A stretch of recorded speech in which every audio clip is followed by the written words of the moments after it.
Bonjour, dans cette vidéo, je veux vous parler de la Journée mondiale des malades.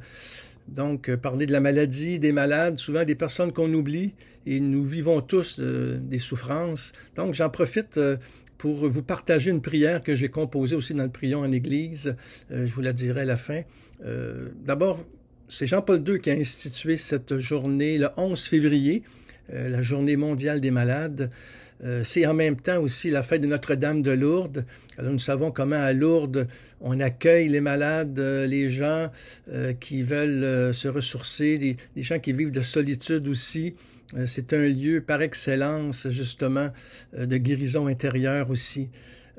Et cette journée des malades, moi, me rappelle concrètement Blandine Leduc. C'est une femme que mon épouse et moi, nous avons accompagnée ici à Gatineau, au Québec, et elle est décédée à l'âge de 93 ans. Et Blandine vivait dans un centre pour personnes âgées de Gatineau et elle n'avait pas d'enfants. Et mon épouse et moi, nous lui rendions visite régulièrement et lui apportions des friandises. Et je me souviens, elle disait souvent, elle disait, « Je suis vieille, mais j'ai tout mon génie. » Et à ses funérailles, alors c'est elle qui nous visitait par ce beau mystère de la communion des saints. Nous avions si souvent prié avec elle que de fois on l'a vu réciter son chapelet aux intentions des souffrants de la terre. Et à sa façon, en fin de compte, elle portait le monde. Et beaucoup de gens comme ça aussi qui souffrent, surtout les personnes croyantes qui aiment Marie, et bien qui dans leur souffrance aussi, portent le monde avec leur chapelet tout simple, parce que visiter un malade, c'est rencontrer Jésus. Et dans ce monde trop souvent individualiste, bien, il y a beaucoup d'équipes de bénévoles aussi qui visitent les malades et les personnes âgées à l'hôpital ou à la maison. Je pense aussi aux intervenants en soins spirituels dans les hôpitaux, qui sont là pour aider les gens à vivre leur maladie, les préparer à mourir aussi pour plusieurs personnes. Tous ces gens-là, qu'on oublie parfois, bien, contribuent au mieux-être physique, spirituel, psychologique de ces personnes qui ont tout simplement parfois besoin de se confier à quelqu'un, de prier, de trouver un sens à leur vie. Et leur présence, leur écoute, leur geste de tendresse, eh bien, redonne vie à ces gens-là, bien souvent, qui sont en perte d'autonomie. Il y a aussi les parents, les amis qui les accompagnent, qui les rendent visite. Et il y a la parole de Matthieu, c'est Matthieu, dans les évangiles, Matthieu 25, verset 36, quand Jésus dit « J'étais malade et vous m'avez visité ». Ça, c'est une parole qui, pour moi, elle est tellement importante. Et c'est pour ça que dans cette vidéo, je ne veux pas vous parler de la souffrance ou du mal. J'ai écrit dans mes livres, certains livres, en tout cas, où j'ai parlé de la souffrance, en tout cas, entre autres ici, Georgette Faniel, qui est une mystique de Montréal, qui a beaucoup vécu la souffrance, qui l'a assumée en l'unissant au Christ. Il y a d'autres témoins, bien sûr, mais souvent, on parle trop de la souffrance parce que on en parle mal, c'est-à-dire qu'on ne sait pas quoi dire devant le mal, devant la souffrance, la maladie. Et souvent, c'est mieux de garder silence, d'être là, présent, tout simplement. C'est souvent ça que nous avons à faire, être là, une présence, une main tendue, et ne pas nécessairement parler.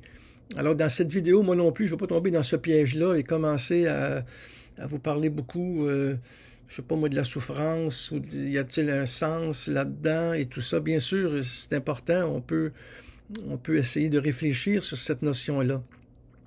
Mais moi, non, c'est pas ça. Je veux que ça soit assez court dans cette vidéo, et c'est pour ça que je vais terminer par une prière d'ailleurs.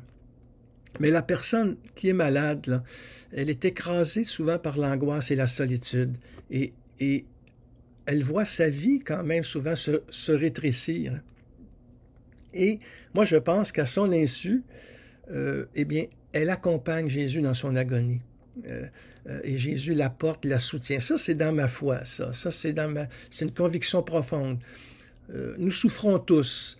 Moi, j'ai eu plusieurs pneumonies, entre autres. Puis bon, il y a toutes sortes, des fois, d'inconvénients de la santé.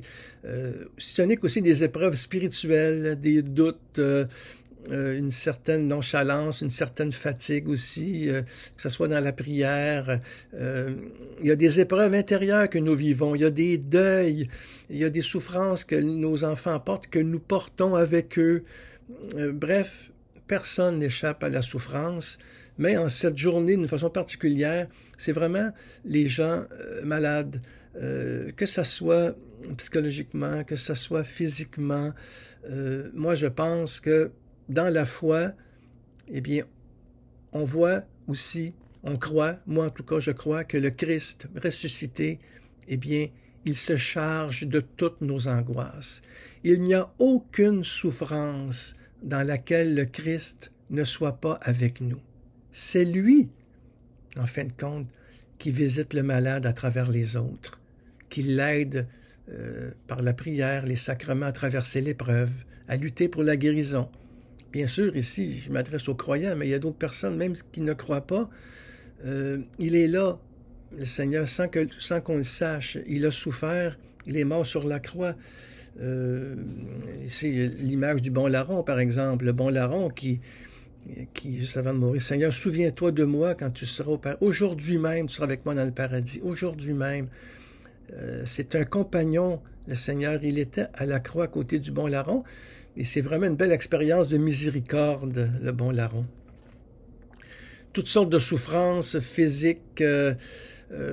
Saint Augustin, dans ses confessions, par exemple, il écrit « Ah, le pauvre être que je suis, aie pitié de moi, Seigneur. Voici mes plaies que je ne cache point. Tu es médecin, je suis malade. Tu es miséricordieux, j'ai de la misère. Guéris-moi. » C'est la prière du pèlerin russe aussi, qu'on appelle la prière du cœur, la prière de Jésus. Seigneur Jésus, Fils de Dieu vivant, aie pitié de moi, pécheur. Ça peut être aussi Jésus, aie pitié de moi.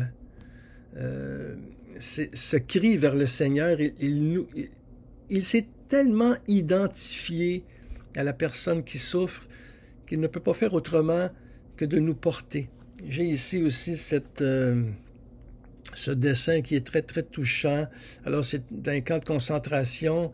Les prisonniers, hein, les malades, les prisonniers, les innocents qui sont persécutés, eh bien, regardez comment c'est touchant, appuyé sur le cœur de Jésus et le Christ qui donne un baiser sur sa tête, qui est crucifié avec lui. C'est très, très fort parce que la personne, quand même, même si elle souffre, elle conserve sa dignité et elle peut toujours prier, même si elle a l'impression qu'elle a perdu la prière, qu'elle ne comprend plus rien, qu'il ne reste souvent qu'un simple regard jeté vers le ciel. Mais un soupir devant la croix, un cri intérieur, un silence d'amour, c'est beaucoup plus fort que les mots. Hein? On devient offrande, on devient prière. Il ne s'agit pas de parlotte ici, de parler beaucoup. C'est une prière de silence, souvent pas un mot. C'est être là, être là. Et on est devant la souffrance comme un mystère qui doit être assumé dans l'amour. Hein? Ça, c'est une grâce, je pense, vivre la souffrance dans l'amour. Alors c'est Saint Paul aussi qui dit, lorsque nous souffrons, eh bien, c'est la victoire du ressuscité qui se réalise dans notre chair. Saint Paul, la deuxième lettre à Timothée, il écrit, prends ta part de souffrance comme un bon soldat du Christ Jésus. Si nous sommes morts avec lui nous vivrons. Si nous supportons l'épreuve, avec lui nous régnerons. Alors c'est toute une énergie ascensionnelle, ça. Disait Teilhard Desjardins que cette souffrance, cette maladie que nous portons, eh bien, qui est unie aux souffrances et à la victoire du Christ et qui, en fin de compte, soulève le monde aussi, donne plus d'amour. Nous pouvons offrir ce que nous vivons avec le Christ pour le monde, pour le salut de telle personne. Je crois dans cette dimension-là de la souffrance. Mais c'est la souffrance assumée dans l'amour. Il ne faut jamais jamais dissocier souffrance et amour, parce que c'est pas la souffrance qui sauve, c'est l'amour. Alors, je ne voulais pas vous parler longtemps sur la souffrance, justement, parce que je sais que quand on souffre, souvent ce sont des paroles qui peuvent nous paraître superflues, inutiles. Alors, il nous reste la prière, et c'est ce que je veux terminer cette vidéo par une prière. Je vais la mettre à l'écran, et j'espère que vous la voyez bien, et vous pourrez la dire avec moi, ou bien la... alors, de toute façon, ce que je vous dis là, vous le retrouvez dans mon blog, cette prière-là, et je vais la mettre aussi dans la présentation de la vidéo. Alors, vous pourrez la méditer ou la prier si vous voulez. Seigneur Jésus, vois ma douleur, immense comme le cœur. Je la cache dans tes plaies, médecin des âmes et des corps. Aie pitié de moi, viens à mon aide. La croix me porte jusqu'à ton visage. Je ne sais rien de la souffrance, sinon ton nom murmuré en silence.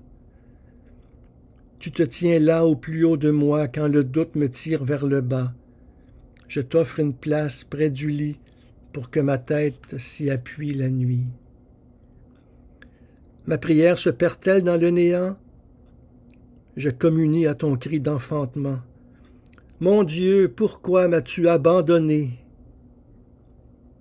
Tu as pris nos angoisses dans ta passion. Sûr de ton amour et de ma faiblesse, je veux unir ma volonté à la tienne, prolonger le oui de notre mère Marie, remettre ma vie entre les mains du Père. Ô toi, le premier-né d'entre les morts, je crois en la puissance de ta résurrection.